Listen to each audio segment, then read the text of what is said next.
하얀 꽃비가 천장에서 흩날리는 순간 하객들의 눈동자 위로 이상한 정적이 내려앉았습니다.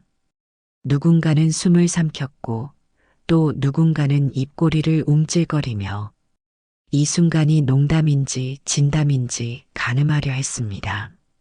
검은 턱시도를 입은 신랑은 아직 25도 채 되지 않은 젊은 남자였습니다. 인매는 단정했지만 그 눈가엔 어딘지 모르게 혼란과 무거움이 어른거리고 있었으며 그가 마주한 붉은 카페 끝자락에는 70의 나이를 넘긴 여인이 흰 레이스 드레스를 정갈히 입은 채 꼿꼿한 허리로 선 채로 서 있었습니다. 주름이 깊게 팬 손등 위로는 진주 장갑이 얹혀 있었고 그 손이 들고 있는 부케는 놀랍도록 흔들림 없이 고요했습니다. 그 결혼식은 박수를 받을 수 있는 풍경이 아니었습니다. 축복이라기보다 혼란, 이해라기보다 경계, 기대보다는 조롱이 그 자리를 가득 채우고 있었으며 식장을 채운 사람들의 시선은 궁금증보단 불신에 가까운 감정을 끌어올리고 있었습니다. 재산 때문인가? 가족끼리 농담으로 벌인 이벤트인가? 진짜 주책이다 주책이야. 수군거림은 마치 하객들의 입에서가 아니라 천장에서 쏟아지는 웅성거리는 먼지처럼 퍼져나갔고 그 속에서 단 한 사람, 주례를 맡은 중년 남성만이 종이에 적힌 혼인 서약서를 손에 들고 있었다는 사실만이 이 결혼이 진짜임을 증명하고 있었습니다. 그때였습니다. 신랑이 아주 미세하게 고개를 숙이며 입술을 움직였고 신부는 미동조차 없는 얼굴로 천천히 그의 손을 감싸쥐었습니다. 그 순간 사람들은 또 한 번 숨을 삼켰습니다. 그 표정 속에 담긴 무언가를 해석할 자신이 없었기 때문입니다. 이 결혼은 누군가에게는 삶을 걸어야 하는 선택이었고 또 누군가에게는 오래전부터 되갚아야 할 약속이었으며 결국엔 모든 것을 걸고 한 사람의 진심을 증명하기 위해 계획된 매우 조용한 복수의 서막이기도 했습니다. 그리고 그날 아무도 알지 못한 진실은 아직 드러나지 않은 채 예식장 꽃길 아래에 조용히 묻혀 있었습니다. 누군가는 그 시절을 행복했다고 말할 수 있을지도 모릅니다. 하지만 명숙에게 그 젊은 시절은 가슴 밑바닥 깊이 묻어둔 체념이 차곡차곡 쌓여가던 시간들이었습니다. 25, 그녀는 이웃집 언니로부터 중매를 받아 첫 번째 남편과 결혼했습니다. 남자는 말이 없었지만 손재주가 있었고 성실했고 무엇보다 가족을 위한 책임감이 진중하게 배어 있는 사람이었습니다. 처음엔 참 고마웠습니다. 도시 변두리의 작은 원룸에서 시작한 둘의 신혼은 비록 반찬이 3가지를 넘는 날이 드물었어도 매일 아침 서로의 얼굴을 확인하며 식탁에 앉는 그 평범한 일상이 무엇보다 소중하게 느껴졌기 때문입니다. 하지만 시간이 흐르자 모든 것이 달라졌습니다. 첫째 아이가 태어나고 둘째가 따라왔으며 셋째까지 품에 안기자 남편의 어깨는 무거워졌고 눈빛은 자주 흐려졌습니다. 그렇게 일만 파던 남자는 어느 날 큰 기회가 있다며 친구들과 사업을 벌였고 며칠 새 집에 들어오는 돈줄이 끊기더니 넉 달도 지나지 않아 사채가 밀려들었습니다. 명숙은 그때까지도 남편을 믿었습니다. 아이 셋을 재워두고 그가 돌아올 새벽녘까지 불 꺼진 부엌에 앉아 김이 빠진 차를 몇 번이나 다시 데워 마시며 기다렸습니다.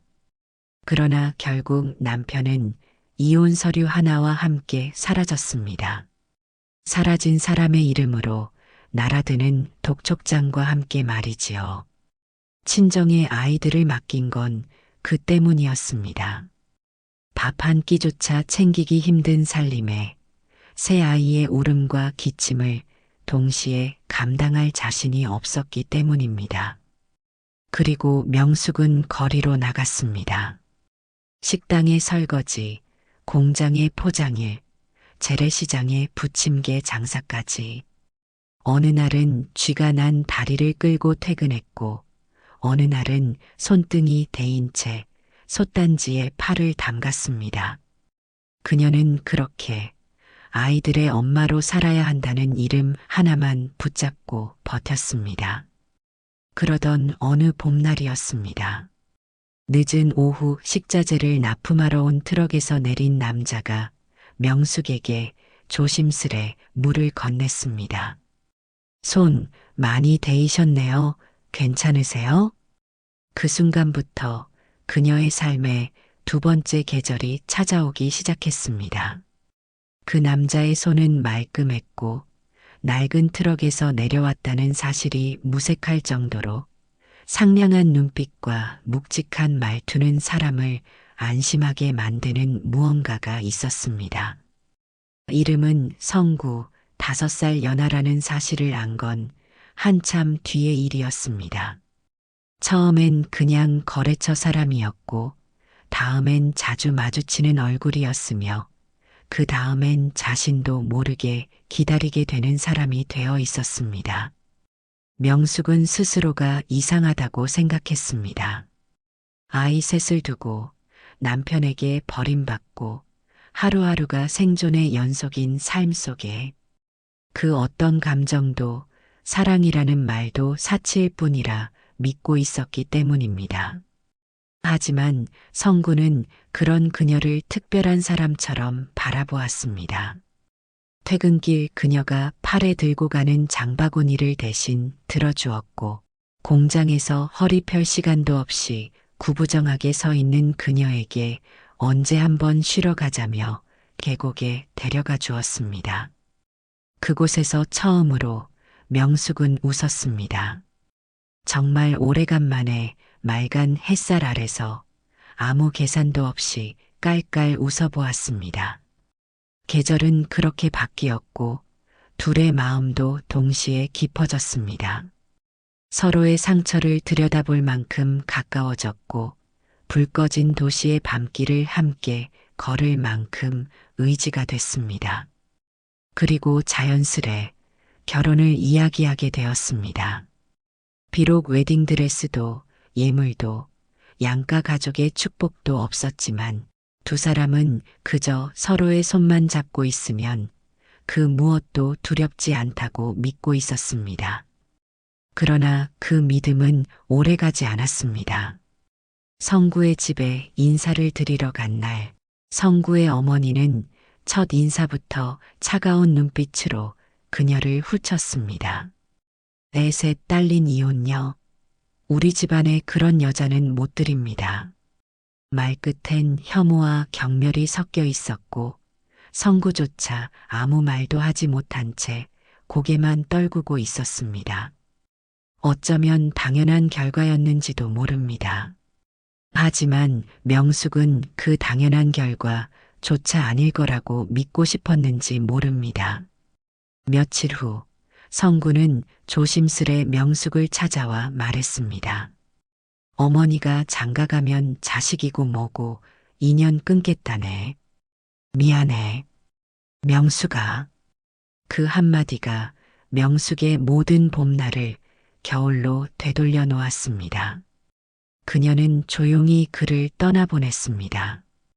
붙잡지도 원망하지도 않았습니다. 단지 남은 날들을 또다시 아이들 생각과 생계 걱정으로 채워가야겠다는 마음뿐이었습니다. 그런데 그 이별 뒤로 한 달이 지나지 않아 명숙은 알게 되었습니다. 그의 아이를 품고 있다는 사실을. 명숙은 수없이 갈등했습니다. 지워야 할까? 아니면 안고 살아야 할까? 그 누구에게도 털어놓을 수 없었던 그 비밀은 지하철 환풍구 앞에서 바람을 맞으며 매일 같이 스스로에게 묻고 또 묻는 질문이었습니다. 하지만 결국 그녀는 결정했습니다. 이 아이는 내가 낳을 거야. 나한테서 한 번 온 생명은 버릴 수 없어.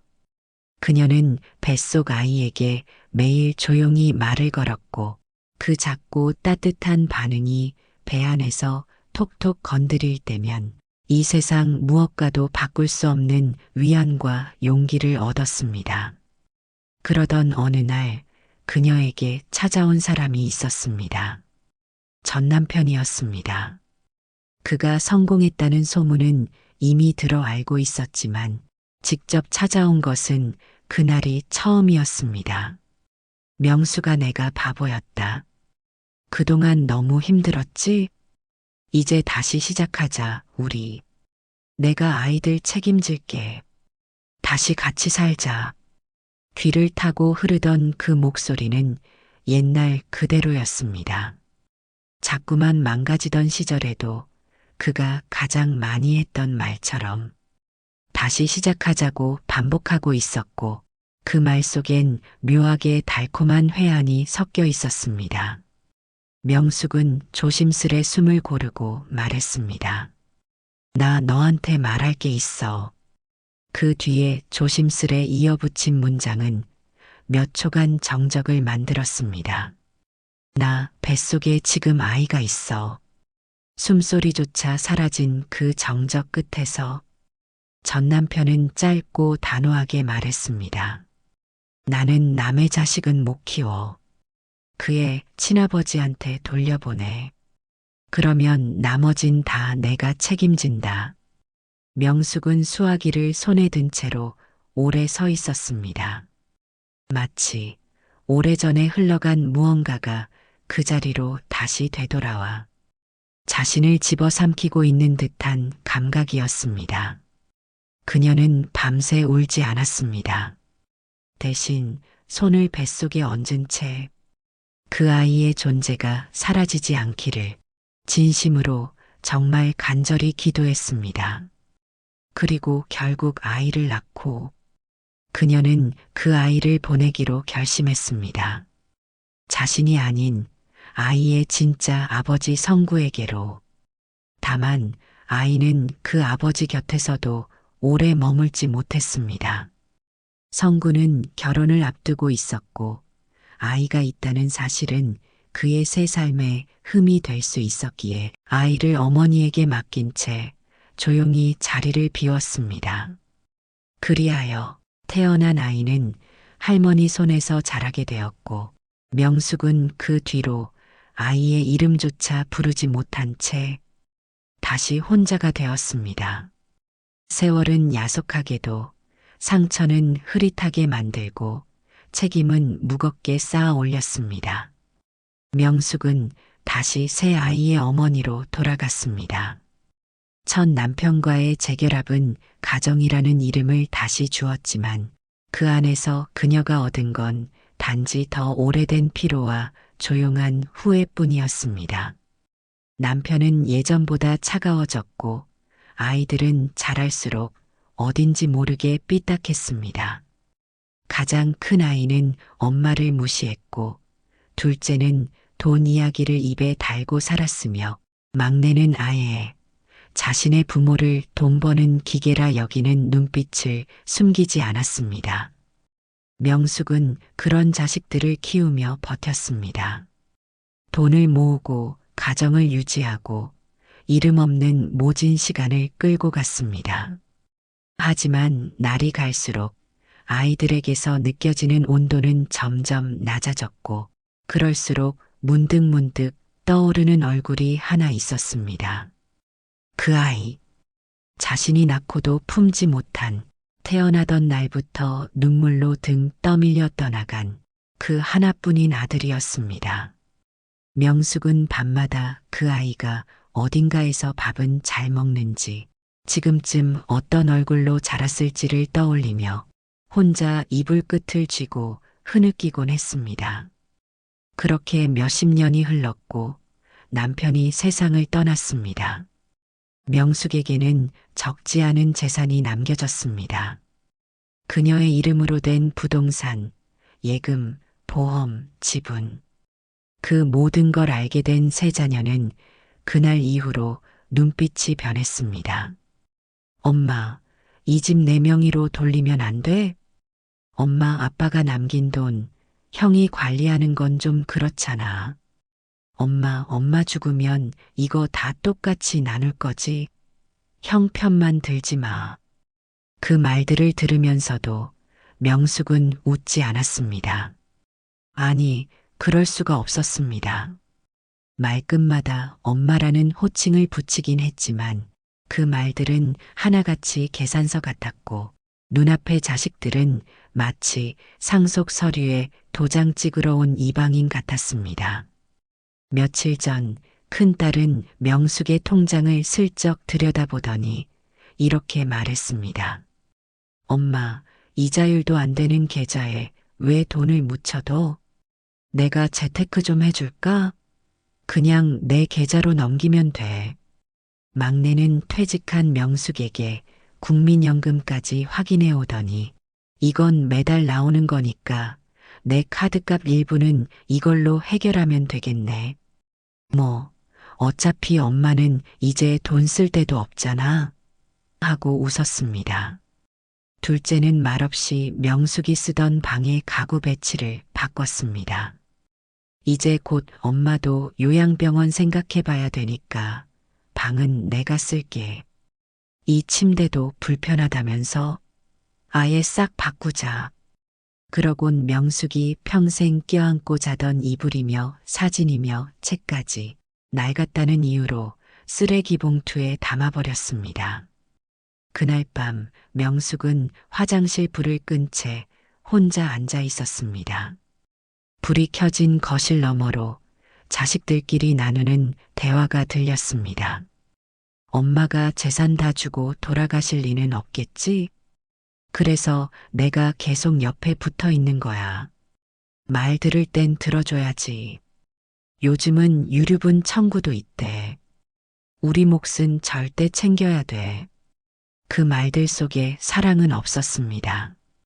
정은커녕 사람이 사람을 대할 때 지켜야 할 최소한의 따뜻함조차 없었습니다.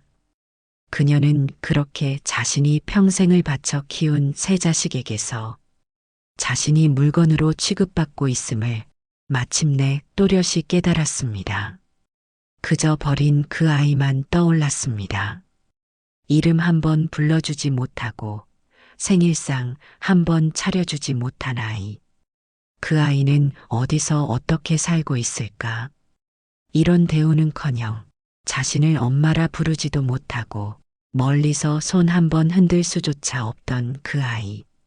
그날 밤 명숙은 자식들을 모두 불러앉혔습니다. 식탁은 조용했고 아무도 밥을 뜨지 않았습니다. 그녀는 천천히 시선을 하나씩 맞추며 말했습니다. 너희 셋을 위해 내가 내 뱃속 아이 하나를 버렸다. 그런데 너희는 지금 내 돈 하나에 이렇게 날 대하니 나 그 아이에게 주고 싶다. 내 마지막은 그 아이 것이야. 그 말이 끝나자 자식들의 얼굴엔 당혹과 분노가 뒤섞인 표정이 떠올랐습니다. 그게 말이 돼요, 엄마. 우린 엄마 옆에서 이렇게 컸는데 갑자기 어디서 튀어나온 놈한테 다 준다고요? 이건 엄마 인생에 대한 배신이에요. 명숙은 대답하지 않았습니다. 대신 그날 밤 오래된 서랍에서 낡은 공책 하나를 꺼냈습니다. 공책 안에는 이름 석자와 주소도 없이 흩어진 단서 몇 개뿐이었지만 그녀는 결심했습니다. 그 아이를 찾을 겁니다. 그리고 내 전부를 그 아이에게 남기기 위해. 명숙은 서랍 속 오래된 공책을 조심스레 펼쳤습니다. 노랗게 바랜 종이엔 손때 묻은 글씨들이 빼곡했고 그 사이사이 지운 듯 흐릿한 주소가 그녀의 기억만큼이나 아득히 남아 있었습니다. 그녀는 천천히 손가락을 움직이며 그 종이 위를 더듬었습니다. 거기에 적힌 건 단지 하나의 이름과 어린 시절 찍힌 사진 한 장, 그리고 어디선가 살아있을 가능성 뿐이었습니다. 그렇게 시작된 찾기는 생각보다 훨씬 오래 걸렸습니다. 인터넷을 뒤지고 공공기관을 다니고 전직 보육교사들의 명단까지 샅샅이 뒤졌습니다. 누군가는 그녀를 노망든 노인이라 했고 누군가는 지나친 미련이라 말렸습니다. 하지만 자식들은 더욱 비겁하게 달려들었습니다. 가장 먼저 절 말린 건 첫째 아들이었습니다. 엄마, 갑자기 웬 생명찾기예요? 그 옛날에 사라는 있겠어요? 찾아서 뭐 하려고요? 애초에 그때 포기한 거잖아요. 둘째는 더 노골적이었습니다. 엄마, 요즘 무슨 감정에 휩싸이신 거예요? 이 나이에 무슨 드라마 찍으시려고요? 뭐 찾아서 내가 네 애미다 하시려고요? 그냥 저희 셋한테 잘해주시는 게 제일 현명한 거예요. 사람이 말년을 잘 마무리해야 하는 거잖아요. 막내딸은 팔짱을 낀 채 비웃었습니다. 엄마, 설마 그 애한테 뭐 주려고 그러는 거 아니죠? 진짜 그러면 나 엄마랑 절연할 거야. 친구들도 다 엄마 이상하다 그래. 지금 엄마가 하는 건 그냥 추해 보여. 그 말에 명숙은 고개를 들었습니다. 그녀의 눈동자는 조용했지만 결코 약하지 않았습니다. 추하다고? 그래. 버려놓고도 다시 찾겠다고 하는 내가 추하지. 하지만 그 아이 단 한 번도 나한테 그렇게 말한 적은 없었단다. 자식들은 그녀의 눈을 마주하지 못했습니다. 누군가는 한숨을 쉬며 방을 나갔고 누군가는 문을 쾅 닫고 전화기를 붙잡은 채 이모에게 엄마가 요즘 이상하다고 말했습니다. 그날 밤 명숙은 오래된 메모지 뭉치를 펼쳐들었습니다. 다시 적어둔 이름, 주소가 바뀐 사람들의 연락처, 옛 보육원 근처에서 찍은 사진 한 장, 하나하나 확인하며 그녀는 중얼거렸습니다. 너희는 나를 막을 수 없다. 나는 그 아이를 다시 찾아야 한다. 그리고 내가 엄이라는 이름으로 할 수 있는 마지막 일을 해야 한다. 명숙은 한참을 앓는 사람처럼 수첩을 뒤지고 또 뒤졌습니다. 주소가 바뀌고 연락처가 끊긴 기관들 하나하나를 찾아다니던 끝에 서울 북부의 한 복지재단 웹사이트에서 낯익은 이름 하나를 발견하게 된 건 그 모든 노력의 끝에서 얻은 기적 같은 순간이었습니다. 박지훈 1998년생 소년소녀가장 특별장학 대상자. 그 이름 옆엔 할머니 사망 후 친척집 전전, 독립생활 중 모 행방불명이라는 짧은 가정환경 설명이 덧붙어 있었습니다. 명숙은 그 문장을 보자마자 손끝에서 혈기가 빠져나가듯 의자에 털썩 주저앉았습니다. 맞구나, 지훈이 살아있었구나. 내 아들. 그녀는 곧바로 복지재단에 연락을 했고 후원자로 아이의 삶을 돕고 싶다고 말했습니다. 너무나 만나고 싶었지만 그래도 혹시나 어렵게 찾은 내 아들이 도망갈까? 물론 그럴 리는 없었지만 모든 게 조심스러워 만나고 싶다는 의도는 감추었습니다. 그녀는 정말 조심스러웠습니다. 갑작스러운 등장은 또 한 번의 상처가 될 수 있다는 걸 누구보다 잘 알고 있었기 때문입니다.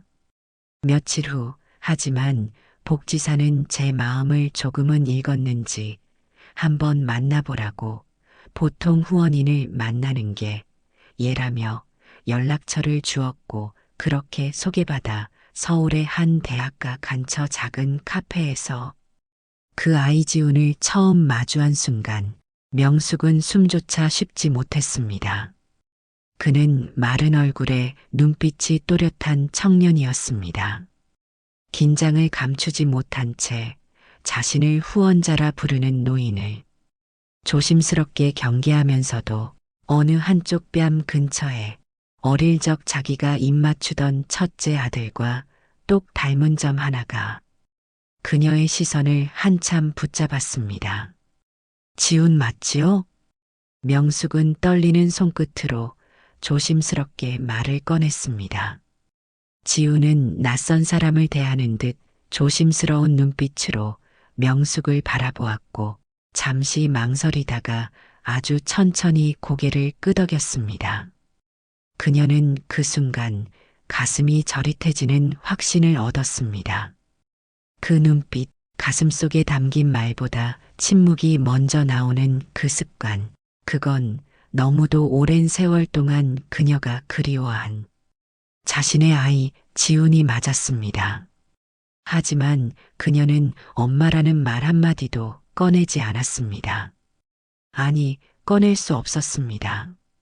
자신이 그 자격이 없다는 걸 알고 있었고, 무엇보다 그가 쌓아 올린 차가운 방어벽 너머로 섣불리 손을 뻗을 수 없다는 걸 느꼈기 때문입니다.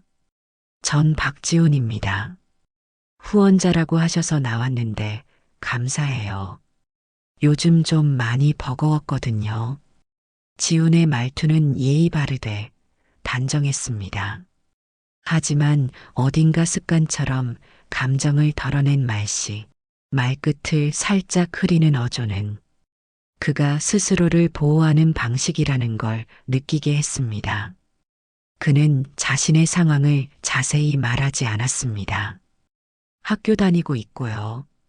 아르바이트는 식당이랑 택배 쪽에서 해요. 간결한 설명만 남겼고 명숙이 조금만 더 묻는 눈빛을 보이면 작게 고개를 숙이며 말을 피했습니다. 그럼에도 불구하고 그는 인사를 잊지 않았습니다. 도와주셔서 감사합니다. 사실 저 같은 애 도와주는 분들 진짜 별로 없어요. 짧은 말 속엔 깊은 체념이 묻혀 있었습니다. 도움이 고마우면서도 왠지 늘 언젠가는 사라질 거라는 걸 아는 사람의 태도. 명숙은 그 순간 지훈이 혼자 얼마나 많은 것을 감당해 왔는지를 말이 아닌 눈의 무게로 느낄 수 있었습니다. 그의 손은 거칠었고 손톱 끝은 깨져 있었습니다. 자신이 챙기지 않으면 아무도 챙겨주지 않았을 삶이 그 손가락 마디마디에 고스란히 담겨 있었고 가끔 보이는 그의 미소조차 누군가에게 익숙해지지 않기 위한 일종의 거리두기처럼 보였습니다. 명숙은 그 모든 것을 말없이 바라봤습니다. 차 한 잔을 앞에 두고도 마시지 못하고 단지 자기 앞에 앉은 이 청년이 너무도 애처로워 보여서 마음속으로만 무수히 불러보았습니다. 지훈아, 지훈아. 정말 미안하다. 이렇게 커서도 이토록 혼자여야 했구나. 그날의 대화는 오래가지 않았습니다. 지훈은 더 말하지 않았고 명숙도 더 묻지 않았습니다. 그날 밤 명숙은 집에 돌아와 두 손을 모은 채 조용히 기도했습니다. 이 아이가 내가 버린 그 아이가 맞다면 하늘이여 나에게 그를 다시 품을 기회를 주세요. 며칠 후 그녀는 지훈에게 다시 연락을 했습니다. 이번엔 작은 카페도 재단 사무실도 아닌 호텔 로비 한쪽, 조용하고 아무도 방해하지 않을 자리였습니다. 지훈은 예상보다 빨리 도착했습니다. 차분해 보이지만 눈빛은 여전히 경계로 가득했고 의자에 앉자마자 주변을 먼저 훑는 그의 습관이 낯설지 않게 느껴졌습니다. 그는 늘 방어가 먼저인 사람이었습니다. 무슨 일 있으세요? 지훈은 딱 필요한 만큼의 예의를 지키며 말했고 명숙은 떨리는 손끝으로 봉투 하나를 조심스레 내밀었습니다. 이건 계약서입니다. 지우는 봉투를 내려다보다가 눈썹을 살짝 찌푸렸습니다. 계약이요? 3년 동안 나와 결혼해 주세요. 조건은 단 하나입니다. 같이 살아주는 것. 나머지는 필요 없어요. 대가로 3억을 드리겠습니다. 지우는 당황스러운 얼굴로 명숙을 바라봤습니다. 이해할 수 없다는 듯 눈동자엔 경계가 깊게 깔려 있었습니다. 한참을 아무 말 없이 문서를 넘기던 그는 조용히 입을 열었습니다. 후원은 계속해 주실 수 있잖아요. 왜 굳이 결혼이에요? 명숙은 잠시 그 말에 시선을 떨궜습니다. 입을 열 듯 하다가 다시 다물고 이내 아무렇지 않은 듯 고개를 들어 부드럽게 대답했습니다. 그냥 나는 당신이 내 곁에 있으면 좋겠어요. 그 이상도 이하도 아니에요. 그 말은 짧았고 단순했고 지우는 여전히 고개를 갸웃했지만 그녀가 더 말하지 않자 더 묻지는 않았습니다. 하지만 명숙의 마음속엔 말하지 못한 말들이 마치 입술 안쪽에 숨어버린 바늘처럼 가득 맺혀 있었습니다. 내가 모르고 살아온 지난 날을 나는 모두 알고 있어. 내가 죽고 나면 자식들이 널 가만두지 않을 거야. 후원자는 지워지지만 배우자는 남아. 내가 가진 걸 세상 누구도 건드리지 못하게 하려면 결혼밖에 없어. 그녀는 그 모든 사정을 단 한마디도 입 밖에 내지 않았습니다. 말하지 않아도 지우는 지금처럼 조용히 곁에 있어줄 거라고 믿고 싶었습니다. 그리고 그 침묵 속에서라도 처음이자 마지막으로 자식이란 이름 앞에 무언가를 해줄 기회가 되길 바랐습니다. 잠시 공기가 멈춘 듯 조용해졌습니다. 지우는 말을 잃고 문서를 받아들고 펼쳤습니다. 명확한 문장들, 법적 효력을 갖춘 약정서, 실제 결혼 계약이었습니다. 그는 한 장, 두 장 넘기다 말고 명숙을 뚫어지게 바라봤습니다. 그 눈빛엔 혼란과 의심이 번갈아 피어올랐고 잠시 망설인 끝에 말했습니다. 장난이세요? 아니에요. 이유가 뭐죠? 누가 봐도 이상하잖아요. 이 나이에 결혼? 저한테 왜요? 그냥 당신과 살고 싶어요. 그게 다예요. 지우는 작게 웃으며 고개를 저었습니다. 그 웃음은 어딘가 씁쓸했고 분노보다는 피로에 가까웠습니다. 노인 후원자들의 오해받는 패턴 같아요. 가끔 그런 얘기 듣거든요. 젊은 남자한테 돈 쓰면서 감정 개입되는 경우. 혹시 그런 건가요? 명숙의 손이 미세하게 떨렸지만 그녀는 아무 말도 하지 않았습니다. 대신 똑바로 지훈을 바라보며 조용히 고개를 저었습니다. 전 그런 마음 아니에요. 지훈은 더 이상 묻지 않았습니다. 오히려 침묵을 선택했고 그 침묵 속에서 스스로를 설득하고 있는 것처럼 보였습니다. 그는 알고 있었습니다. 이 제안이 정상적이지 않다는 것을, 이 결혼이 세상에 알려지면 어떤 꼴을 당할지, 어떤 낙인이 찍힐지 이미 눈앞에 그려지고도 남았습니다. 하지만 3억, 그 숫자는 너무도 구체적이고 현실적이었습니다. 장학금도 끊기고 학자금 대출은 눈덩이처럼 불어나고 알바로 번 돈은 월세를 내고 나면 옷 한 벌 사 입을 여유도 남지 않는 삶 속에서 3억이라는 돈은 내 인생이 어딘가 다른 방향으로 갈 수 있다는 한 줄기 가능성이었습니다. 진짜 이상한 여자야. 도대체 왜 나랑 결혼을 하겠다는 거지? 감정도 아니고 외로움도 아니라면 이건 뭔가 함정 같은데. 그럼에도 불구하고 지우는 서류의 마지막 장에 손가락을 가져다 댔습니다. 한참을 가만히 있다가 아주 작게 중얼이듯 말했습니다. 결혼하죠. 서로 원하는 게 있다면 계약이라는 것도 나쁘지 않잖아요. 그 후 명숙의 세 자식은 결혼 소식을 어떻게 알았는지 마치 벌집을 건드린 듯 날카로운 분노로 들끓기 시작했습니다. 소식을 접한 순간부터 전화벨이 쉴 새 없이 울렸고 누구는 찾아와 문을 두드렸고 누구는 메시지로 저주에 가까운 항의를 퍼부었습니다. 큰아들은 분개했습니다. 도대체 그게 무슨 짓이야, 엄마?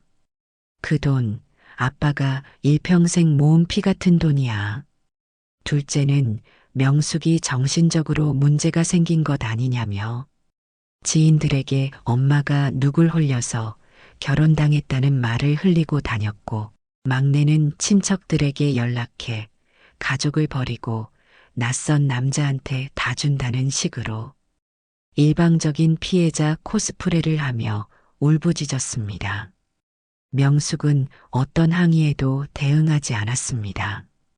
전화도 받지 않았고 찾아온 자식들에게 문도 열어주지 않았습니다. 그녀는 조용히 병원 진료 예약을 변경하고 지훈에게 전할 보험 문서들을 정리하기 시작했습니다.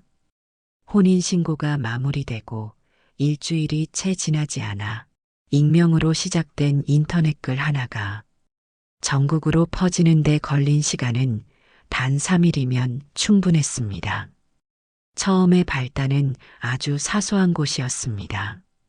구청 민원실 직원 중 한 사람이 서류를 정리하다가 우연히 1998년생 남자와 1951년생 여자가 혼인신고를 마친 서류를 발견했습니다. 처음엔 단순한 실수인 줄 알았습니다. 서류가 잘못된 게 아닐까 하고 2번, 3번을 확인했지만 모든 것이 정상이었습니다. 결혼 당사자, 주소, 서명, 인감까지 정확하게 찍혀 있었습니다.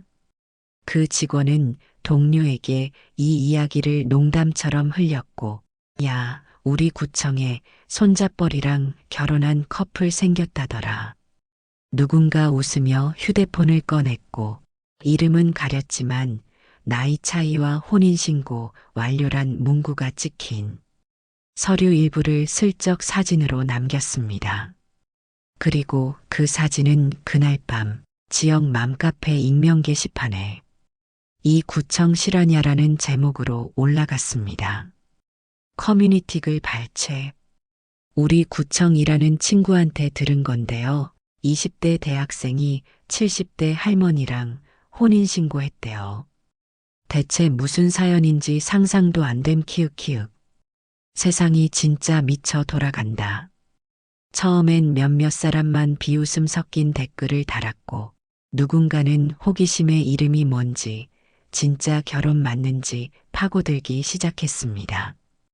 그러다 누군가 지훈이 다니는 학교 커뮤니티 게시판에 비슷한 소문을 옮겼습니다. 학교 커뮤니티 글 발췌. 혹시 우리 과 지훈이 맞아? 20대 남학생이 할머니랑 결혼했다는데 그거 실화임? 디귿디귿디귿. 지훈의 이름은 곧바로 익명 게시판과 단톡방을 통해 퍼졌습니다. 캡처된 글은 SNS로 옮겨갔고 3억 받았대. 사랑 없는 혼인. 이게 가능한가? 자극적인 제목을 단 기사성 포스트들이 무차별적으로 생산됐습니다. 3일 만에 전국이 알게 되었습니다. 20대 대학생이 70대 노인과 결혼했다는 사실을. 지훈은 SNS를 끄고도 지하철 스크린도어 뉴스에 뜬 캡션을 피할 수 없었습니다. 나이차 50세 20대 청춘이 택한 충격적 결혼. 사랑인가 돈인가? 사회를 놀라게 한 비상식 커플. 그 모든 조롱과 편견의 화살은 온전히 지훈의 얼굴과 이름을 향해 쏟아지고 있었습니다. 지훈의 일상은 곧 무너졌습니다. 알바 자리는 연락 한 통 없이 끊겼고 학교에서는 친구들이 슬그머니 거리를 두기 시작했으며 지도교수조차 아무리 힘들어도 그런 선택은 실망스럽다는 말을 남기고 돌아섰습니다. 지훈은 벽에 등을 대고 깊게 숨을 내쉬었습니다. 이게 정말 맞는 선택이었을까? 그는 명숙에게 이런 질문을 했습니다. 왜 하필 나였어요? 그녀는 잠시 침묵하다 말했습니다. 당신은 돈을 보고 왔다고 생각하겠지요. 하지만 나는 사람을 보고 제안한 겁니다. 당신은 정직한 눈을 가졌어요. 그리고 혼자 감당해온 시간이 길어 보였어요. 그 말이 처음엔 무의미하게 들렸지만 세상의 모든 시선이 창처럼 날아들던 요즘 그는 문득 그 말을 다시 곱씹게 되었습니다. 결혼 생활은 아무 말도 없이 시작됐습니다. 그들은 부부지만 잠은 다른 방에서 잤고 식사는 따로 했으며 대화도 거의 없었습니다. 그렇다고 차갑거나 불편한 분위기는 아니었습니다. 그저 너무 조용했고 너무 낯설었습니다. 그러던 어느 날 저녁 지훈은 현관 앞에서 자신의 구두가 말끔하게 닦여 있는 것을 보았습니다. 그 옆에는 깨끗이 세탁된 셔츠와 함께 손글씨 쪽지 하나가 놓여 있었습니다. 내일 발표라 하셨지요. 행운이 따르길 바랍니다. 지훈은 처음으로 그녀가 단지 돈을 주는 노인이 아니라 자신의 삶 어딘가를 조심스럽게 바라보고 있는 사람임을 깨달았습니다. 그날 저녁 그는 식탁에 앉아 조용히 그녀가 만든 된장찌개를 한 숟갈 떴습니다. 그리고 아주 작게 이렇게 말했습니다. 맛있네요. 명숙은 그저 고개를 끄덕였지만 그 눈빛 속엔 미세하게 떨림이 있었습니다. 그건 아주 오래전 갓난아기가 미음을 삼킬 때 느꼈던 그 기적 같은 감정의 부스러기와 닮아 있었습니다. 그렇게 시간이 지나갔습니다. 명숙은 행복했습니다. 자신의 아들과 함께 이렇게 소소하게 지낼 수 있다는 게 너무나 꿈만 같고 기뻤습니다. 그날은 창밖엔 장대비가 쏟아지고 있었고 명숙은 거실 창 앞에 앉아 한참을 움직이지 않았습니다. 창틀에 놓인 커피는 식어 있었고 손끝은 의자 팔걸이를 꼭 움켜쥔 채였습니다. 지훈이 곧 돌아올 시간이었습니다. 그녀는 알고 있었습니다. 지훈이 자신이 누군지 모르는 지금이 어쩌면 마지막으로 곁에 머물 수 있는 시간이라는 걸. 그래서 무슨 말을 할 수 없어 아무 말도 하지 않았습니다.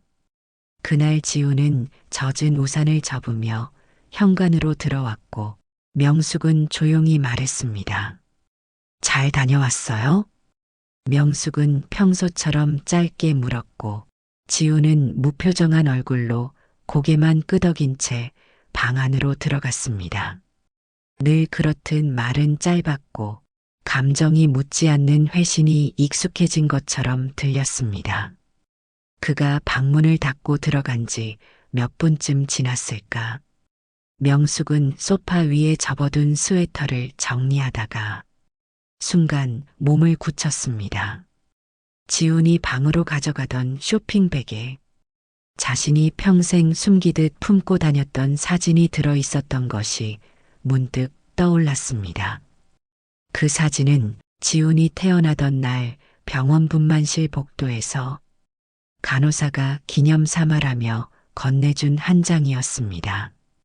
명숙은 출산 직후 아이를 안아보기도 전에 그 한 장의 사진으로 평생을 살아왔고 그 누구에게도 보여준 적 없던 숨결처럼 간직한 유일한 기록이었습니다.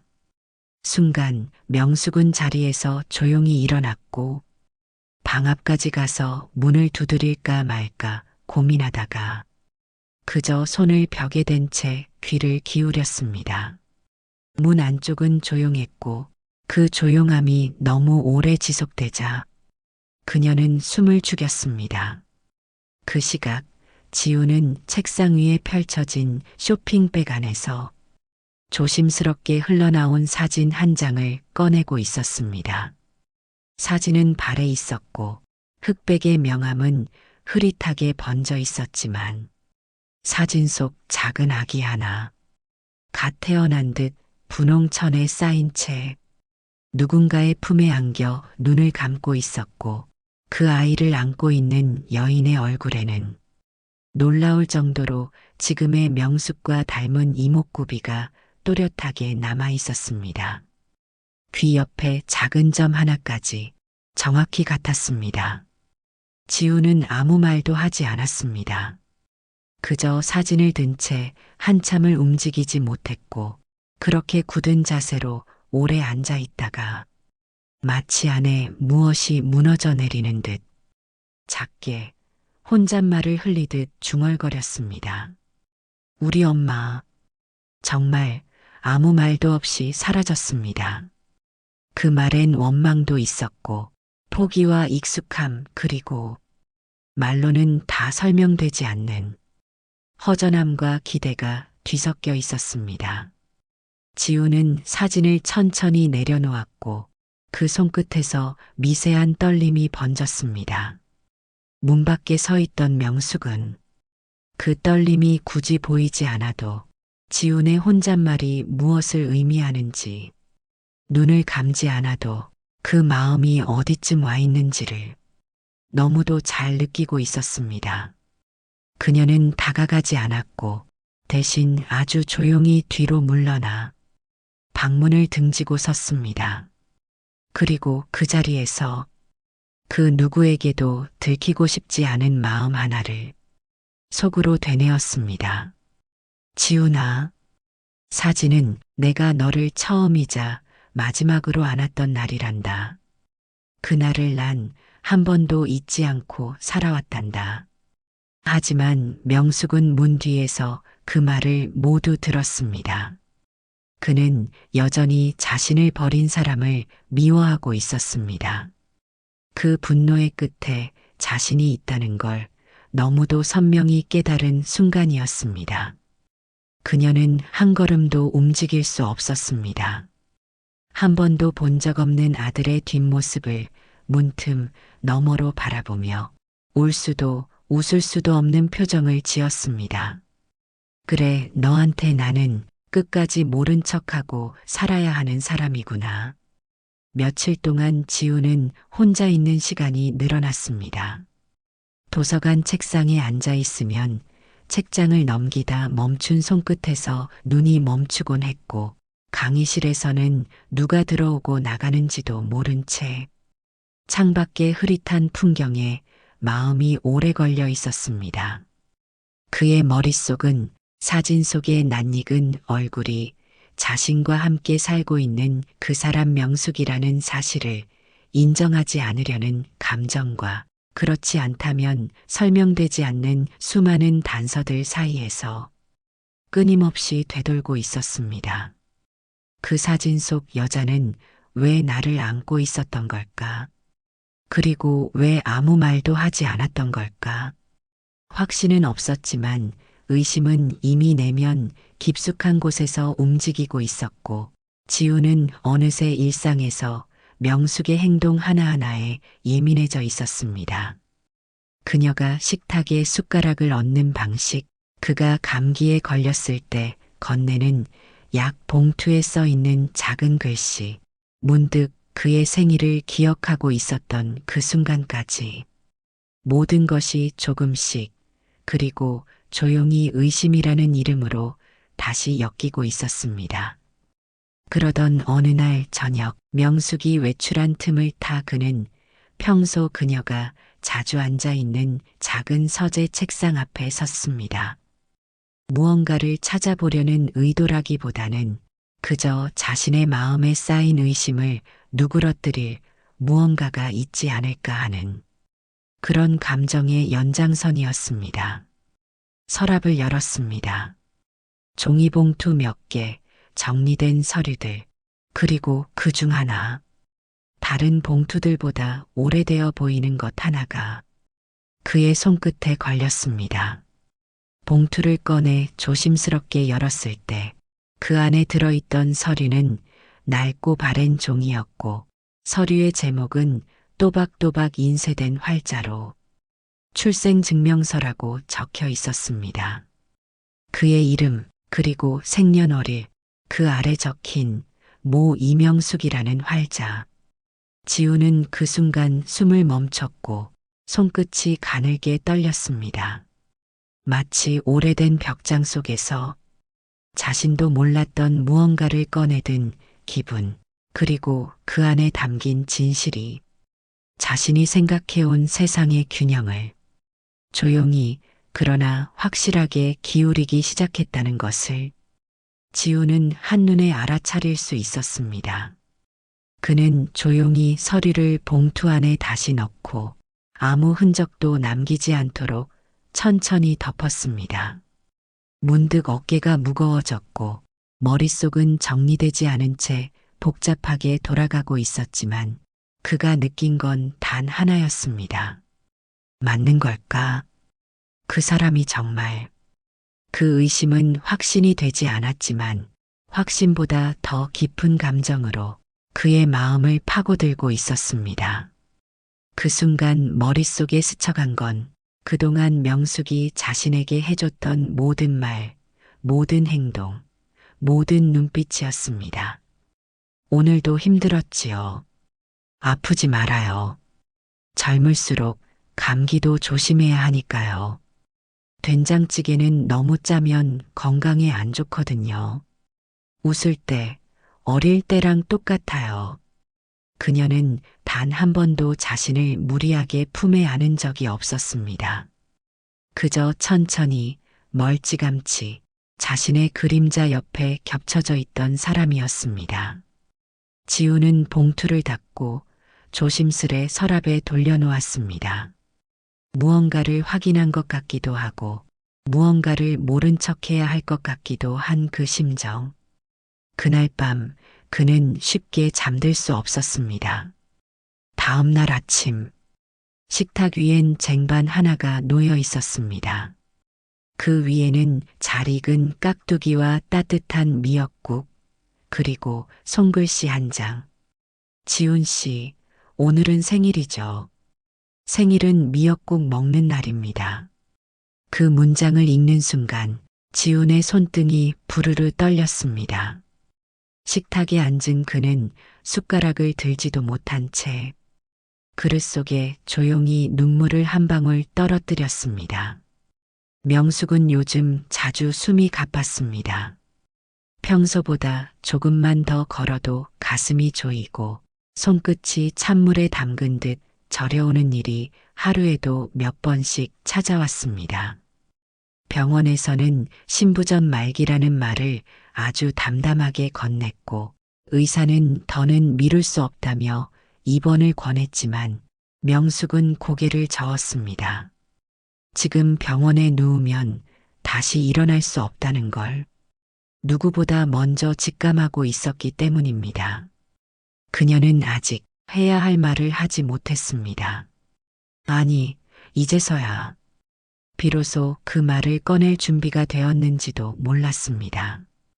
그날 저녁 식탁 위에는 조용히 끓인 미역국 한 냄비가 놓였고 반찬은 여느 날처럼 소박하게 차려져 있었습니다.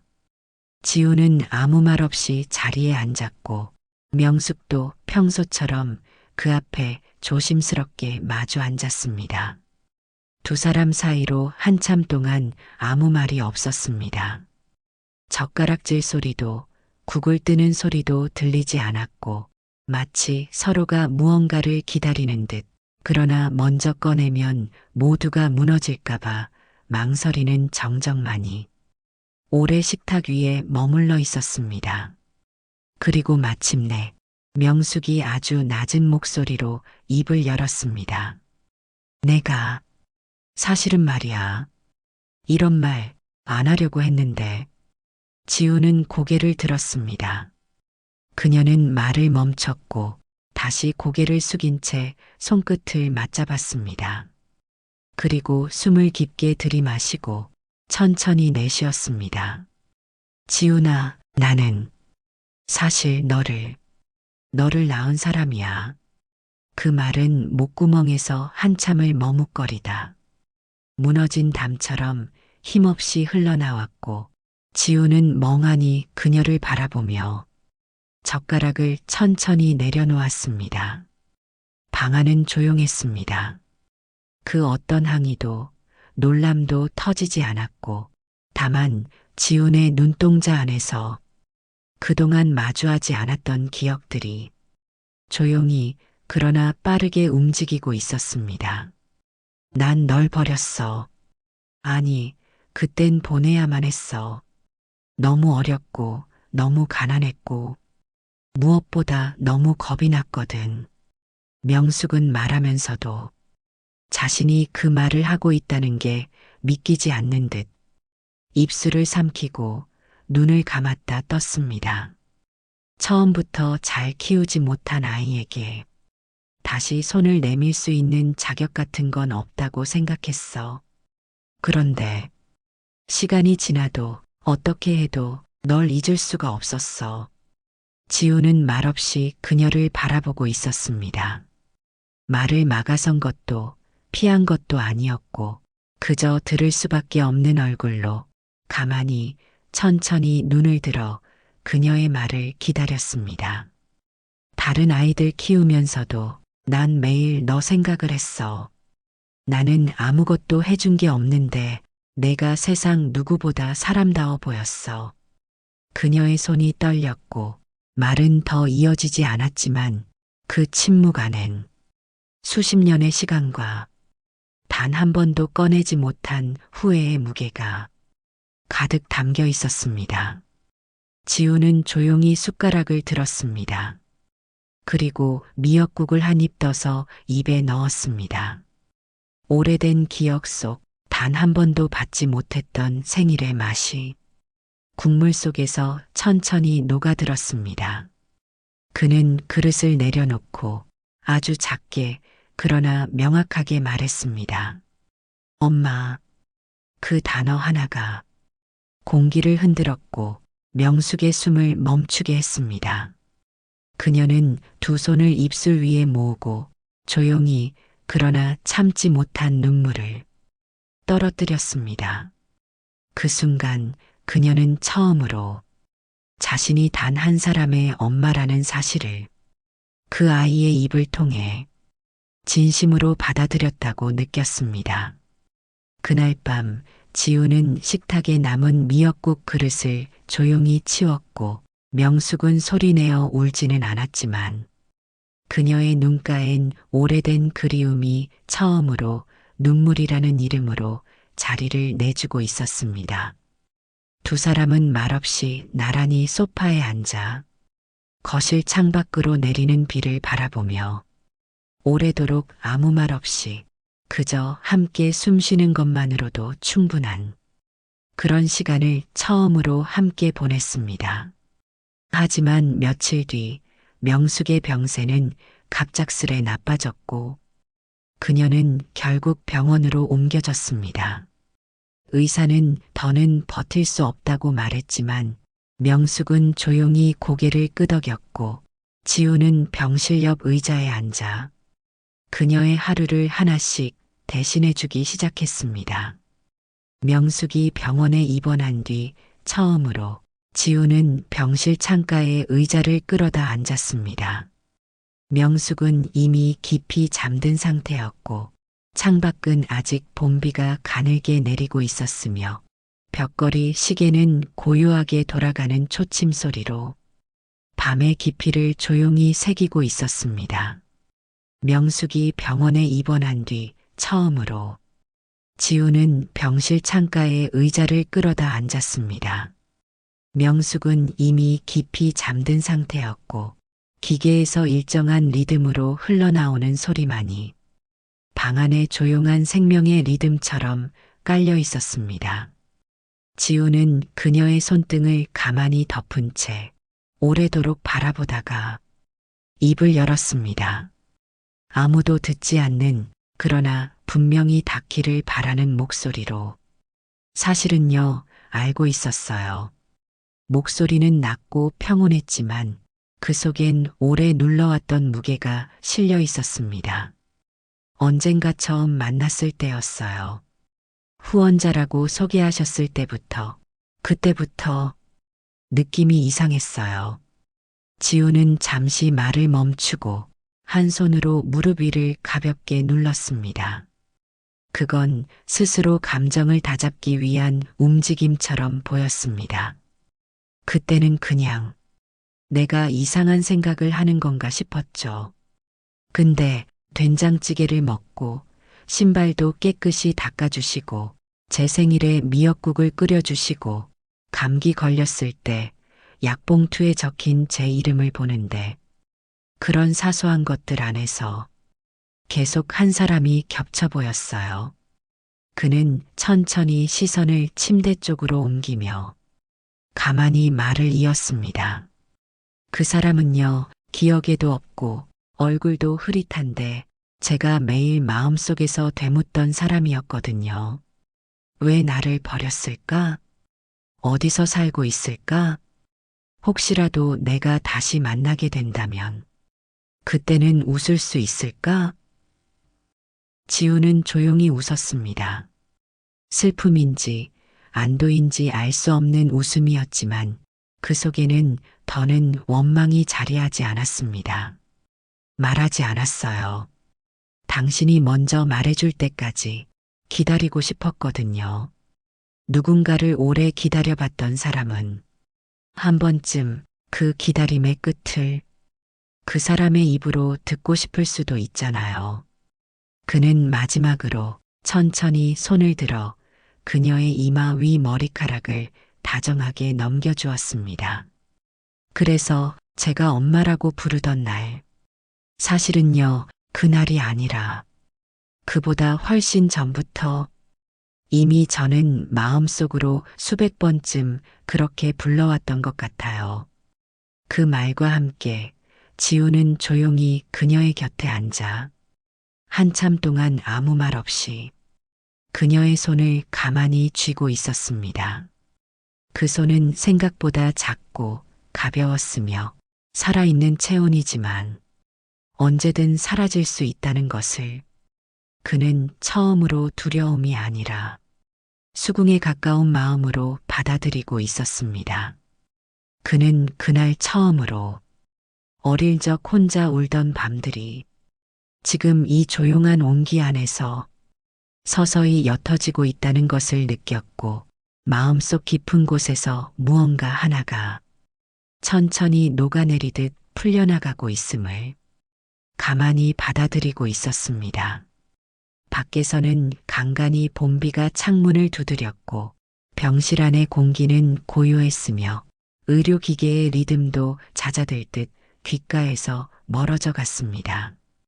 그렇게 한참을 함께한 고요 끝에서 지우는 깜빡 잠이 들었습니다. 명숙은 그 짧은 틈 사이 그의 손을 마지막까지 놓지 않았고 지훈이 잠든 얼굴을 조용히 바라보다 입술을 아주 작게 움직였지만 그 말은 누구에게도 들리지 않았습니다. 그리고 그 이튿날 아침 명숙은 병실에서 더는 눈을 뜨지 않았습니다.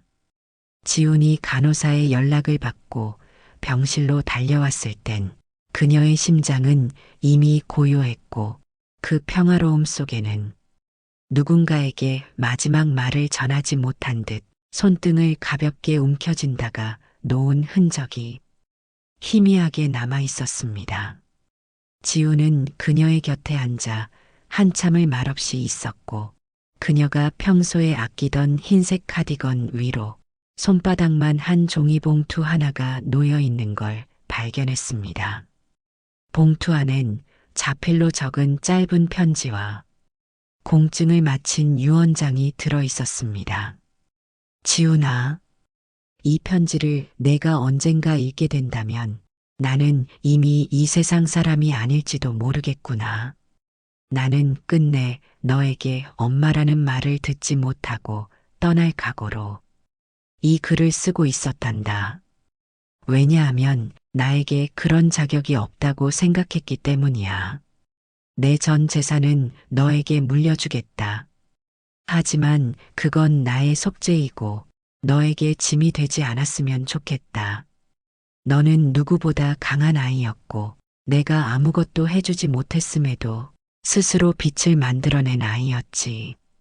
나는 너를 가질 자격이 없다고 생각하며 살았지만 마음속 깊은 곳에서는 단 하루도 너를 놓아본 적이 없단다. 너는 누가 뭐래도 내 아들이었고 나는 그 사실 하나만으로 충분히 행복했다. 혹시 정말 기적처럼 내가 언젠가 나를 엄마라고 불러주는 날이 온다면 그때 나는 진심으로 편하게 눈을 감을 수 있을 것 같구나. 사랑한다. 다시 태어나도 나는 너의 엄마이고 싶다. 그때는 꼭 끝까지 너 곁에 있을게. 지우는 그 마지막 줄을 읽는 순간 무언가 가슴 안쪽에서 끊어지는 듯한 소리를 들었습니다. 지금껏 누군가에게 미움받았다는 상처로 꾹 눌러놨던 감정, 버림받았다는 말로 감싸왔던 고독, 그리고 이제야 겨우 받아들인 단 하나의 엄마라는 존재가 영영 돌아오지 않는다는 현실 앞에서 그는 더 이상 버틸 수 없었습니다. 두 손으로 유언장을 꼭 쥔 채 가슴께로 끌어안은 지우는 그 자리에 무너져 앉았습니다. 입을 틀어막고 소리를 죽인 채 견딜 수 없는 울음을 억누르려 애썼습니다. 하지만 억눌린 숨은 바위처럼 쌓여있던 시간의 무게를 이기지 못하고 끝내 터져나왔고 그는 어린아이처럼 어깨를 들썩이며 오열하기 시작했습니다. 엄마, 왜 이제야? 왜 이제야? 그 말은 제대로 다 끝나지도 못한 채 눈물에 떨리는 숨에 목이 메인 울음에 삼켜졌고 그 방 안에는 오직 지훈의 흐느낌만이 오래도록 꺼지지 않은 채 흘러나왔습니다. 그날 장례식장은 조용했고 조문객은 그리 많지 않았습니다. 명숙이 평생을 조용히 살았던 사람이라는 사실이 그곳에서도 묻어나듯 고요하게 흘렀습니다. 지우는 조용히 그녀의 유언을 정리한 뒤 혼자서 명숙의 방을 비우기 시작했습니다. 책상 서랍 안쪽엔 자신의 어린 시절 사진이 수북했고 인터넷에서 자신에 대한 기사 스크랩, 학자금 내역, 장학제도 정리한 파일까지 꼼꼼히 정리돼 있었습니다. 그제야 그는 알았습니다. 그녀는 단 한순간도 자신을 내려놓은 적이 없었음을. 그리고 얼마 뒤 서울 도심에서 멀리 떨어진 작은 건물 하나에 간판이 걸렸습니다. 이명숙 장학재단. 지우는 언론과 인터뷰하지 않았고 기부자 명단에도 이름을 올리지 않았으며 어떤 공로를 스스로 말하지도 않았습니다. 그는 그저 등록금이 없어 공부를 포기하는 청년들의 편지를 받아 읽고 조용히 답장을 쓰고 장학금을 전달했습니다. 어느 날 한 여학생이 말했습니다. 선생님, 왜 저한테 이런 기회를 주셨어요? 지우는 아주 오래 망설인 뒤 작게 웃으며 대답했습니다. 한 사람이요. 아주 오래전 나한테 아무 이유 없이 기회를 주신 분이 계셨거든요. 그 사람은 내가 그걸 알아주기만을 평생 기다렸어요. 그리고 그렇게 한 엄마의 사랑은 한 아들의 용서 속에서 다시 세상으로 흘러갔습니다. 그들의 이야기는 끝났지만 그 따뜻한 서사는 지금도 누군가의 삶을 아주 조용히 바꾸고 있었습니다. 이야기가 마음에 남으셨다면 구독과 좋아요 꼭 부탁드립니다. 또 다른 이야기로 찾아뵙겠습니다. 감사합니다.